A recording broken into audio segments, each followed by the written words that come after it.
It's an honour. Hey, it's an honour to have you here. Setting up took a while. You had to get a gold chain ready. I like that you put on a special chain just for this podcast. Or did you take it off now?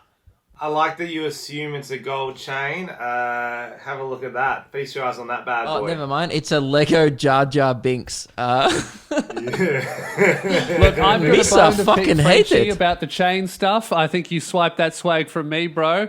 I've been doing the chain for years, and all of a sudden you start rocking a silver scorpion. Very familiar. You already look like me on meth. I think you're stealing my style. I think I'm about 20 years older than you, so I'm assuming I did it before you at some point. That's true. That's a good point. I had a chain when I was 14. It was just like a full like a normal silver one that wraps around, like that you wore when you were skating. You know, that skater swag, and it's so like cringe. Still got it, but I can't bring myself to wear it, even ironically. Yeah, see, that's the thing.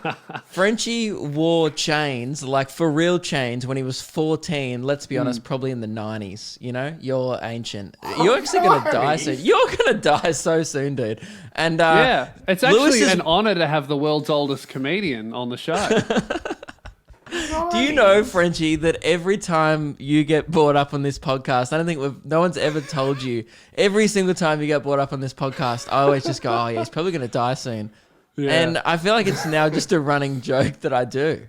I will probably die soon. That's just an accurate assumption, bro. True. You're in Sydney, which is means probability wise, you probably will die from the virus. Nah, bro.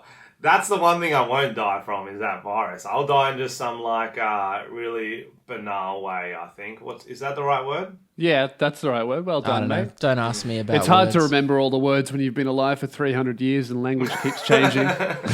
Yo, can you see my chin? Yeah. What have you done to it? Yeah, guess how I did that. Guess. I thought it was a dimple. Did you fall over rollerblading? Were you rollerblading? That would be the coolest way. What happened? Was it?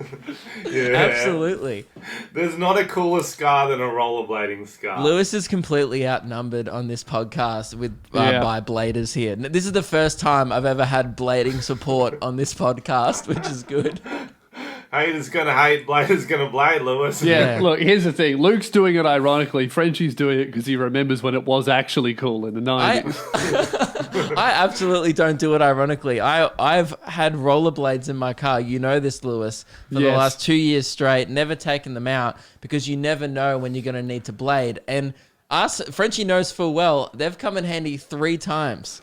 Where Frenchie's like, you don't have your blades on you, do you? And I go, actually, by chance, I do. Yeah, you always need them. It's like a life jacket, rate whistle. You don't know when you'll need it, but when you do, you better fucking have it. You know what I mean? Exactly. Yeah, so how did you do know your what? chin? Getting raped while also drowning on the Titanic would be a terrible day without both those items.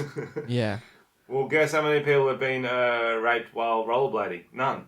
0. You can skate away. That's true. That's because anyone wearing rollerblades is unfuckable. Yeah, exactly. That's the other one.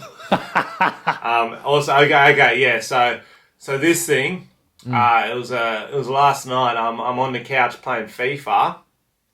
I'm like, yo, it feels like there's a squishy thing in my chin. Turns out it was just a massive iceberg pimple. So I just started trying to squeeze it, playing one-handed. Next minute, there's blood dripping on my controller because it was such a hectic pimple. What the fuck sort of old-ass man gets such hectic pimples? Could have been a boil, maybe. I don't know. But yeah, so all your listeners, I've got a fucking big little scab on my chin. I thought it was a dimple, to be honest. I couldn't really tell in the camera. I just thought it was like some kind of old age thing, you know. Leprosy. It could have been an ingrown hair that came about from all the shaving you've been done trying to maintain that pedo stash. It's a good one, isn't it? This is just like the roast of Frenchy. We invite him on our podcast and we're like, haha, you're old and you look like a pedophile. What was the roast about that? I'm completely... Yeah, I do a bit. Sorry. I've seen pedophiles and I'll be in a lineup. I wouldn't be the first one picked, but in that lineup I would fit in.